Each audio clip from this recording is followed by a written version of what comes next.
birlikte aşarız.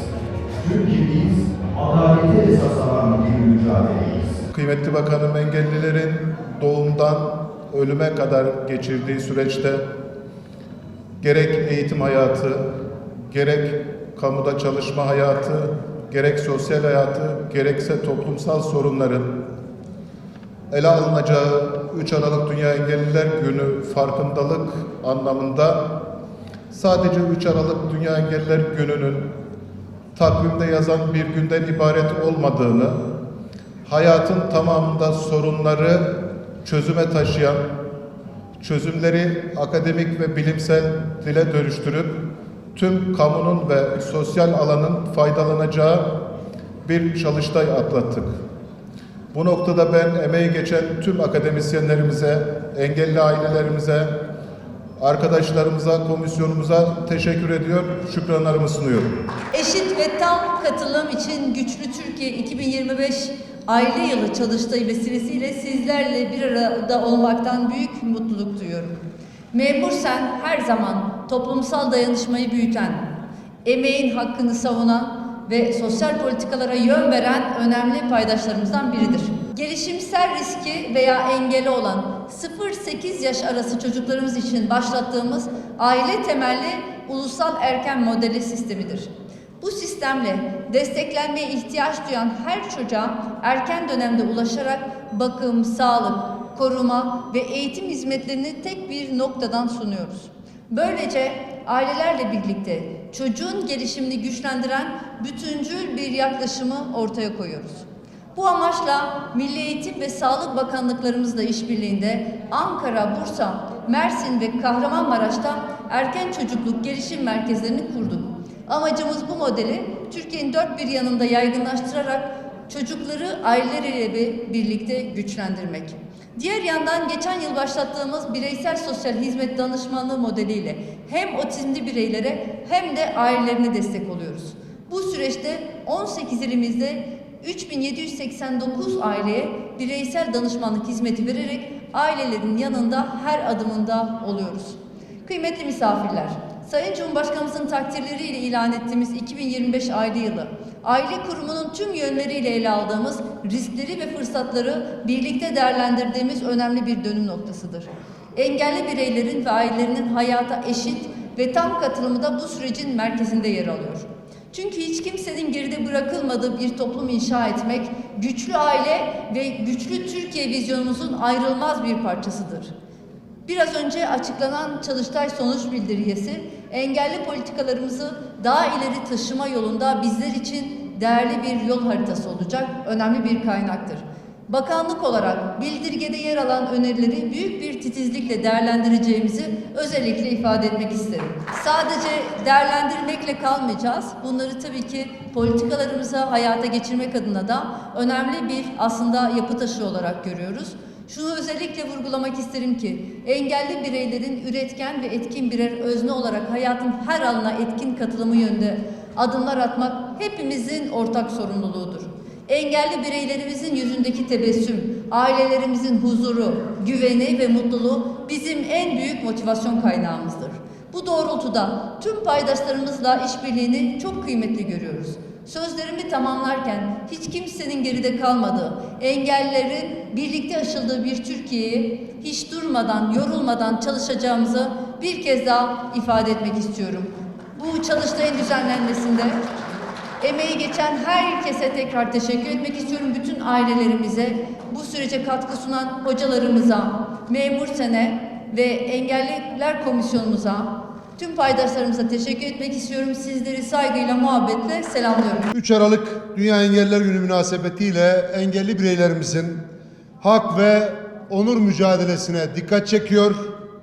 Bu anlamlı günün toplumsal farkındalığın artırılmasına ve zihinlerdeki engellerin aşılmasına vesile olmasını diliyorum. Memur Sen olarak hayata erişimi kolaylaştırmak, engellerin bu anlamda önündeki engelleri aşabilmek için örgütlü kapasitemizle özellikle Engelliler Komisyonumuzun bu konudaki ihtisasıyla çok nitelikli çalışmalar yapıyor, politikalar üretiyor ve politika yapıcılara sunmaya çalışıyoruz.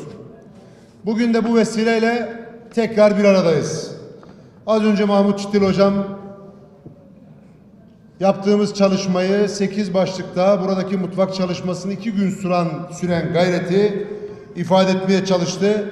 Son derece önemliydi. Dün tek tek masaları ziyaret ederek katılımı, iştiyakı, dolayısıyla sonuca etki etme noktasında buradaki iradeyi bizzat gördüm. Onun için son derece önemli bir çalışma ortaya çıktı.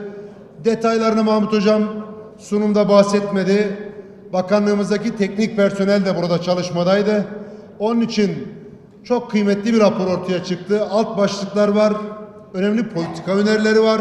Hepsini burada tek tek saymak bu anlamda vakti verimli kullanmamak olur. Çünkü Sayın Bakanımızın programı aslında çok aşırı yoğundu. Bu programa kıymet verdiği için, özellikle buradaki kitleye, buradaki insanlara hürmet gösterdiği için programlarını sıkıştırarak katıldı. Ben onun için bakanımıza iyi ki varsınız, iyi ki buradasınız diyorum. Biz Memur Sen ailesi olarak kamuda özgürlük mücadelesi veren, ülkenin demokratikleşmesi konusunda gayret gösteren, vesayetin millet iradesi üzerinden düşmesi konusunda heybetiyle, cüssesiyle bu konuda millet iradesinin yanında duran sorumlu bir teşkilat olarak biz de engelli vatandaşlarımızın, kamudaki engelli çalışma arkadaşlarımızın sorunlarının çözülebilmesi, kurumların erişilebilir olması konusunda hep bu konuda gayretler gösterdiğimiz gibi özlük alanlarında da bazı katkılar sunmak için Kamu Personeli Danışma Kurulu, Toplu Sözleşme Masası, Kurum İdari Kurulu, ikili diplomatik temaslar başta olmak üzere tüm sosyal diyalog alanlarını zorlayarak bu konuda gayretimizi hiçbir zaman esirgemedik.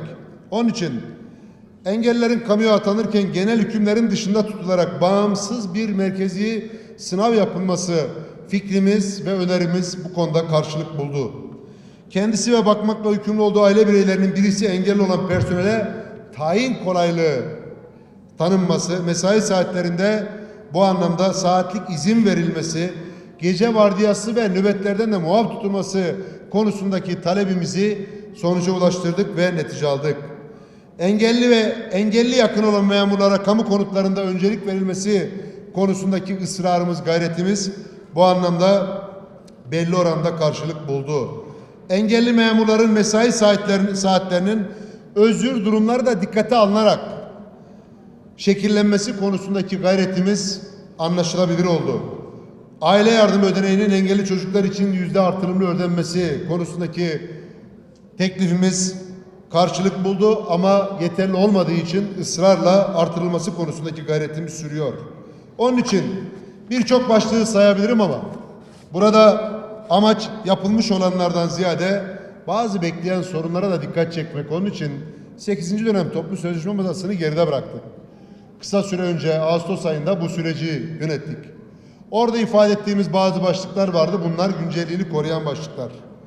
Onun için hayatın zorluklarını onların gözünden, engellerin gözünden görerek yıllık izinlerle süt ve doğum izinlerinin artırımlı uygulanması, engelli çocuğu olan memura mazeret izni verilmesi, engelli aile engelli çocuk aile yardımının doğru düzgün bir rakama yükseltilmesi, engellerin yıpranmaları dikkate alınarak 120 gün fiili hizmet bu anlamda tanımlanması, mali haklar noktasında geçim sıkıntısı ve zorunlu giderler gözetilerek ilave ödemelerin ve iyileştirmelerin engellilere yapılması, emekli aylıkların hesaplanmasında özel bir yöntemin belirlenmesi, sağlık uygulama tebliğinde mutlaka ama mutlaka düzenleme yapılarak engellerin bu konudaki beklentilerin yerine getirilmesi, medikal desteklerin maliyet hesabına takılmaması. Bu son derece önemli. Medikal destek hayattaki en önemli işini kolaylaştıran destektir. Onun için burada maliyet hesabı değil, mahiyet boyutuyla konuya yaklaşılması. Kamuda 80 bini aşan engelli istihdamı var. Burada sayının artırılarak devam ettirilmesi konusunda bu konuda gayretimiz bütün samimiyetle devam ediyor. 21. yüzyıl aslında Türkiye'de engellilerin hakları ve imkanlarının gelişimi açısından oldukça iyi bir yüzyıl olarak başladı. Ancak her türlü gelişmeye rağmen bazı güncel sorunlar ve bu güncel sorunların da çözüm önerileri muhakkak var. İşte bu amaçla bu çalıştayı topladık ve bu çalıştayın akademik koordinatörlüğünü yapmak görevi de bana düştü. Tabii çalıştayda biz 8 masa kurduk. Özellikle görme, işitme ve konuşma, zihin, otizm, çoklu engel, nadir hastalıklar, ruh sağlığı ve duygusal iyilik hali ve genel sorunların özellikle evlilik ve aile kurma ile ilgili 8 masamız oldu ve bu 8 masada hem akademisyenlerimiz moderatörlük yaptı hem başka akademisyenlerimiz katkı verdi. Özellikle Aile Bakanlığı'nın kıymetli uzmanları, farklı bakanlıklar ve sivil toplum örgütlerinden temsilciler ve Ahmet Başkan'ın da dediği gibi bizim için bizsiz asla diyerek engelli arkadaşlarımız da bu toplantıda bizimle 2 gün boyunca çalıştılar.